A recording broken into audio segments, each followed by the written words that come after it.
मुनीची कथा आलेली आहे। नारदासाठी तोपर्यंत थांबावं लागलं। कुठे गेले होते, कोणत्या योगात गेले हो, कोणत्या लोकात गेले होते? वरी गेले, वरून पुकारा झाला, दाई महाराजचा तो या लागला ना, नारायण नारायण। तर नारद मुनी चुकली यावर मग फेरा पडे, नाही का म्हणतात ना।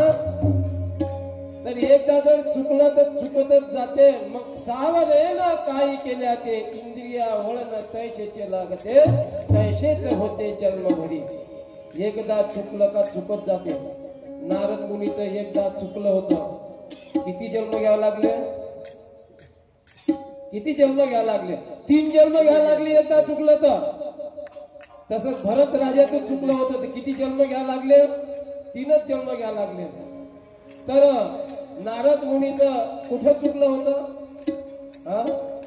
नारद मुनीचं चुकलं होतं एका ठिकाणी। नारद मुनीला अहंकार झाला होता। नारद मुनीला अहंकार झाला का जसे ब्रह्मा विष्णू महेश तिघजण आहेत, ते त्रिदेव म्हणतात यांना। किती देव? त्रिदेव। आणि नारद मुनीला अहंकार झाला, मी सर्व भ्रमांती करतो, 14 भुवन 3 लोक नाही का, 3 लोकांमध्ये इकडे तिकडे फिरत राहतो, मग मी काय कमी आहे? मी सुद्धा चतुर्देव। काय म्हणता? मी चतुर्देव। ब्रह्माजीकडे गेले, ब्रह्माजी मध्ये ब्रह्माजी परमपिता, मी चतुर्देव, मला वर द्या, मला मंत्र द्या, आणि मी तपश्चर्या करायला जातो, चतुर्देव बनून येतो। आता बापाले असं वाटलं, ब्रह्मदेवाने हे कुठून आलं शिकून, नाही का, कुठं शिकलं हे तर बाल ब्रह्मचारी आहे, पण याले अशा भावना कशा निर्माण झाल्या? काही कामदेवानं तर नाही पकडलं याला, नाही का? तर मग ते तुझ्या बद्ध काम नाही, चतुर्देव चतुर्देव मुलगाला त्रिदेवच राहू दे राजा, तू काही या भानगडीत पडू नको। नारदाला असं वाटलं का बाप आपल्याला नाही म्हणतात, बरं मी स्वतः जातो, स्वतः, तुमची गरज नाही। बापाने टाकून दिलं, गेलं हे वनामध्ये। गेले नारद मुनी नारायण करता करता करता करता खूप मोठ्या वनामध्ये गेले, जिकडे माणसाचा थारा नाही, पक्षाचा वारा नाही, तिकडे गेलं आणि लागले नारायण नारायण करायला, नाही का? नाही, ओम ब्रह्मनारायण नमः, त्याला नारायण सोडून दिलं। नारायण म्हटलं असतं तर नारायण आलेच असते का? मग तो सोडून दिला, ओम ब्रह्मनारायण नमः, ओम ब्रह्मनारायण नमः, ओम ब्रह्मनारायण नमः, हे लावलं चालू। आता किती मंत्र म्हटले म्हणजे ब्रह्मदेवी, किती मंत्र म्हटले, कारण हे नारदाचं काम नाही, ज्याचं जे काम आहे ते कामाला येईल। पण नारदाचं काम आहे का? तो आता म्हणून राहिला चतुर्देव, चतुर्देव आहेच, तेरा जे त्रिदेवच आहेत ना। तर हे काही ऐकायला गेलं नाही। खूप काळावधी, खूप युग निघून गेले, पण यांचं ब्रह्मदेवांना चालू होतं। आता नारदाला असं वाटलं, भरपूर झाली वाटते आपली भक्ती आता, मग आता आपल्या भक्तीची पराकाष्ठा, आता आपल्या भक्तीची आपल्याला बघितलं पाहिजे, आपण चतुर्देव झालो का नाही झालं। सूर्य असा अस्ताला जायचाच होता, तेव्हा म्हणते नारद मुनी, सूर्य असतो हो। आता देवाची लीला आहे भाऊ, हे विष्णूजीनं काय केलं, चक्र मिळून सोडून दिलं, त्याच्यावर झाकून टाकला सूर्य। नारदाला असं वाटलं, हा जमलं वाटते, आपण झालो चतुर्देव, कारण आपल्याच्यानं होऊन राहिलं असं। मी जर म्हटलं सूर्य अस्त होत, अस्त झाला, आणि सूर्य उगव असं जेव्हा म्हटल्याबरोबर चक्र काढून घेतलं, उगवला सूर्य, जमला, आता चतुर्देव झालं। मग तिथून निघाला, मी चतुर्देव, मी चतुर्देव। एक शीलनिधी नावाचा राजा होता, आणि तो समुद्र वलयांकत नाही का चक्रवर्ती सम्राट होता, आणि त्याला एक मुलगी होती दामिनी नावाची, आणि ती उपवर झालेली होती। तो शीलनिधी नावाचा राजा तो खूप पोचलेला होता, त्याला असं वाटलं का नारद मुनीचं आगमन झालंय, आता या नारद मुनीचं आगमन आपण यांना हे गेले याच्यासाठी, यांना चतुर्देव म्हणावं, या या या चतुर्देव चतुर्देव या या या, त्यांना पाणी द्या हो। त्यांचं पाद प्रक्षालनासाठी पाणी दिलं, सर्व त्यांचा आदर सत्कार आदरातिथ्य जाऊन, आणि आसनावर बसवलं, मग विचारलं नारद मुनी त्यांना, त्रिदेव आपलं चतुर्देव तुम्ही कसे काय इथं? ते काही नाही, असा फिरत फिरत फिरत फिरत आलो, तुमचं राज्य दिसलं, निघाला आलो तुमच्या राज्यामध्ये. बरं चांगलं झालं, चांगलं झालं. शिलनिधी नावाचा राजा म्हणतो चांगलं झालं. तर मग राजाला म्हणतो, राजे साहेब तुमची काय इच्छा? ते थोडे नर्वस होते. म्हणे माझी इच्छा आहे, म्हणे माझी मुलगी उपवर झाली, माझ्या मुलीला वर पाहिजे. मग आता ना असं आपल्या इकडेच बघितलं पहिले कारण ते त्याच्यासाठी, कारण त्रिदेवाने 3 पत्न्या होत्या. त्रिदेवाने 3 पत्न्या होत्या, ब्रह्मा विष्णू महेशजीला तिघांना 3 पत्न्या. हा चतुर्देव झालो म्हणे मी, मग मलाही पत्नी पाहिजे म्हणे, मला पण पत्नी पाहिजे. तर माझी मुलगी उपर झाली, तर विवाह करायचा. तर असं म्हटल्याबरोबर नारदांना आपल्याकडे नाही का, म्हणजे असं म्हटल्यानंतर मग त्याला थोडं बरं वाटलं का आता आपलं. मग तिच्या आई आणि वडील बाजूच्या रूम मध्ये गेले असताना हे 2 जण आणि म्हणायला लागले का तुला कसा वर पाहिजे? ती म्हणे विष्णूजी सारखा पाहिजे म्हणे. कसा पाहिजे? विष्णूजी सारखा पाहिजे म्हणे. आता नारद हा नारद नाही का, चुकीवाला नारद हा असाच नारद, फक्त युगाचा फरक आहे. हा कलियुगातला नारद, तो सत्ययुगातला, एवढाच फरक आहे. नाही तर नारद नारदच आहे. हे बिना पत्नीचाच नारद आहे, ते बिना पत्नीचेच होते. नारायण नारायण. तर एवढे मला विष्णूजी सारखा पती हवाय. बरं, मग आता नारदाले असं वाटलं मी तर विष्णू नाही आहो, आता माझं तर विष्णूचं मुख पाहिजे. मग आता कुठे गेलं पाहिजे आपण विष्णूचं मुख मागण्यासाठी? विष्णूजीकडे धाव घेतली, निघाली तिथून. विष्णूजीकडे गेल्यानंतर विष्णूजीने म्हणतात मला हरिरूप दे, हरिरूप द्या. असं जेव्हा म्हटलं ना, ठीक आहे. मग काय कसं काय नारद इकडे? नाही म्हणे मी चतुर्देव. बरं, मग तुम्ही तिघांच्या 3 पत्न्या मलाही पत्नी करायची आहे म्हणे, म्हणून म्हणे हरिरूप दे म्हणे. बरं तथा असतो. आता हरिरूप देणं याला म्हटलं तथा असतो. आणि हे आलं, स्वयंवर ठरलं तिचं. आणि स्वयंवर ठरल्यानंतर हे सर्व देव दानव सर्व हे गेलं आणि बसलं त्या ह्याच्यामध्ये. आणि घेतलेली माळ, दामिनीनं हाती माळ घेतली. आणि जेव्हा पाहत आले नारद आले, असं वाटलं माझं आता मुख कशाचं आहे?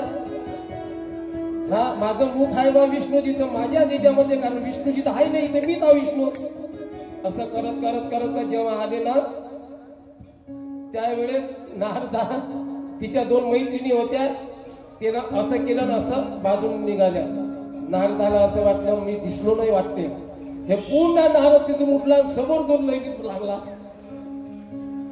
आणि समोर गेल्यानंतर लाईनीमध्ये लागल्यानंतर ते हसत होत्या त्याला, नारदाला. नारद म्हणते मला काय हसत आहेत ह्या? तर मग आपण हसायला लागल्या. तर मग म्हणते तुम्ही याच्यामध्ये बघा, म्हणते दर्पण मध्ये, आरशामध्ये बघा. पाहिलं तर कोणाचं तोंड होतं? वानेराचं तोंड होतं. दाखवा दिले वानेराचं तोंड. तर वानराचं तोंड होतं. तर ते मग पाहिलं त्यांनी, तर त्यांना अति राग आला. मी हरीचं रूप मागितलं, मला वानराचं रूप दिलं. धावत तिथे गेले विष्णूजीने, म्हणतो हे विष्णू बोलाच्या अगोदर सांगून दिलं, सांगायच्या अगोदर श्राप देऊन टाकला, हे विष्णू अरे मी आलो होतो कशासाठी? मी हरिरूप मागितलं आणि मला हरिरूप न देता तुम्हाला वानराचं रूप दिलं ना, मी तुला श्राप देतो. 14 वर्ष बनवा. का तू पत्नीसाठी दर फिरशील आणि तुझी पत्नी एक राक्षस काय करल? हरण करल. दृष्ट राक्षस हरण करल तुझी पत्नी. आणि पत्नीच्या योगामध्ये तुला तळपावं लागल. हा श्राप तो दिला. हा त्रेतायुगामध्ये श्री राम प्रभूला, भगवान राम प्रभूला हा श्राप बसलेला आहे. तिथं लक्ष्मी बसून होती बघा, लक्ष्मी बसून होती. आणि हा श्राप दिला. मला सांगा हा श्राप दिला कोणाला होता? हा श्राप कोणाला दिला? विष्णूजीला दिला. कोणता श्राप दिला? पत्नीसाठी का जा तू पत्नीसाठी तुझी पत्नी दृष्ट राक्षस हरण करल आणि तुला दरदर फिरावं लागल. वास्तविक पाहता हा श्राप बसला कोणाले? लक्ष्मीला. लक्ष्मीला श्राप बसला हा. कारण लक्ष्मीनं नारदाला सांगितलं, हे नारदा, मी तुम्ही भक्तांच्या आणि देवांच्या मनामध्ये येत नाही. माझा काही दोष नसताना तू माझं अपहरण एका दृष्ट राक्षसाच्या हातानं निश्चित केलं. जा मी तुला श्राप देतो का तू भूतलावर पडशील, जन्म घेशील, दरदरची ठोकरे खावं लागल. हा लक्ष्मीचा श्राप आहे नारदाला. गोपाल कृष्ण भगवान की जय. एकामेकाला श्राप देणं झाल्यानंतर भगवान विष्णू म्हणतात नारदाला, काहून का झालं? माझं काय चुकलं? मला श्राप दिला, माझ्या पत्नीला ते भोगावं लागतो तो श्राप. मग मला हरिरूप काहून, वानेराचं रूप काहून दिलं? तर त्यावेळेस मग म्हणतात भगवान विष्णूजी, अरे नारदा, मी तुला तू मागितलं तेच रूप दिलं. मी हरी म्हटलं ना. अरे संस्कृत मध्ये हरी म्हणजे वानर होते. मग तुला जर मागायचं होतं तर असं म्हणायचंय का तुमच्या सारखं रूप द्या मला, नाही का? तुमच्या सारखंच रूप द्या मला असं म्हणायचं. हरीचं काम म्हटलं, हरी म्हणजे संस्कृत मध्ये तो शब्द आहे म्हणजे वानराचा. म्हणून त्याला उपवर, मग नंतरचा जन्म उपहरण गंधर्व झाला नारद. आणि उपहरण गंधर्व ज्या वेळेस इंद्र आणि उर्वशी ह्या रंभा ह्या ज्यावेळेस आमंत्रण देण्यासाठी वशिष्ठ ऋषीला, हा वशिष्ठाच्या घरी गायन करणारा होता. उपहरण गंधर्व होता, गायन करणारा. कारण नारद पहिले जग गायन करताय आणि त्याचा जन्म जो झाला आहे मग, तर तो एक उपहरण गंधर्व म्हणून झाला आणि तो गायन करण्यामध्ये खूप तरबेज होता. मग हे वशिष्ठ ऋषीच्या इथं असताना इंद्र आणि रंभा इथं आले. रंभा अति सुंदर होती बघण्यासाठी. आता पहिलेच नारदामध्ये, नाही का, नारदामध्ये हे खून होतीच ना, त्याच्यामुळे याला जन्म भेटला. तर मग हे रंभा आल्यानंतर हे त्या दोघांचं संभाषण सोडून दिलं. हे सतत रंभाकडेच बघत होतो. वशिष्ठ ऋषीला वाटलं, अपमान वाटला तो का आपल्या इथं मेहमान आले बा, इंद्र आहे हे आहे आणि हा तिच्याकडे बघत आहे, नाही का? तर मग यानं न्याय तर होतं, पण हा एकटाच चालला गेला. कोण? वशिष्ठ मुनी. आणि याने टाकून दिलं इथं. परंतु हा उपहरण गंधर्व असा होता, याला कुठेही जाता येत होतं स्वतःच्या बलावर.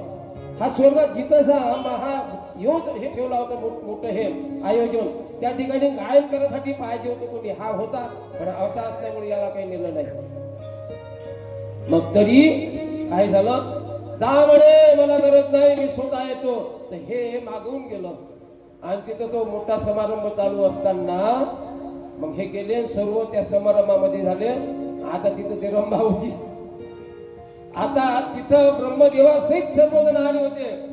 आता तिथं तरी यानं शांत बसावं ना. नारदाचं कामच न जाय, कारण तो त्या वेशामध्ये असताना याच्यामध्ये मनामध्ये तीच भूमिका होती, तीच भावना निर्माण झाली होती. मग हा सतत त्या रंभाकडेच बघत होता असा. आणि मग ब्रह्मदेवाला आढळलं, कारण ब्रह्मदेव त्याचा बापच होय ना, नारदाचा बापच. याला 3 जन्म घ्यायला लागले. मग उपहरण गंधर्व जरी असेल पण तो ब्रह्मदेव त्याचा वडीलच होय. त्याला असं वाटलं माझ्या देखता हे दुष्कृत्य करत आहे. मग त्या ब्रह्मदेवानं त्याला श्राप देऊन दिला, जा भूतलावर दरदरची ठोकरी खाशील तू आणि दरिद्री याच्यामध्ये जन्म घेशील. तर ते तिथून गेलं आणि ते मग, नाही का, ते जन्माला आला इथं. तिसरा जन्म तो नारदाचा असा झाला का मरण मागे पण मरण भेटत नव्हतं, एवढी अवस्था झाली. तो आई होती. मग संत मुनी जर आले ना, त्यावेळेस संतांच्या ठिकाणी त्यांची आई काय करत होती, सेवा करत होती ऋषी मुनीची. तर हे जाण्यासाठी निघाला, पण आईनं अडवलं याला. मग आई मरून गेली पान लागून सर्पात दंश होऊन.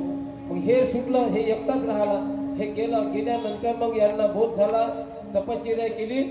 विष्णूजीने एकदा दर्शन दिलं, सांगितलं का तुला इथं जमणार नाही, घनघोर तपश्चर्या करावं लागल. एक वेळा दर्शन देऊन दिले, नंतर गेले. मग नारदानं त्यामध्ये घनघोर तपश्चर्या केली, घनघोर तपश्चर्या केली आणि तेव्हा हे मूर्ती साकार झाली. गोपाल कृष्ण भगवान. इथं नारदाचं व्याख्यान संपलेलं आहे.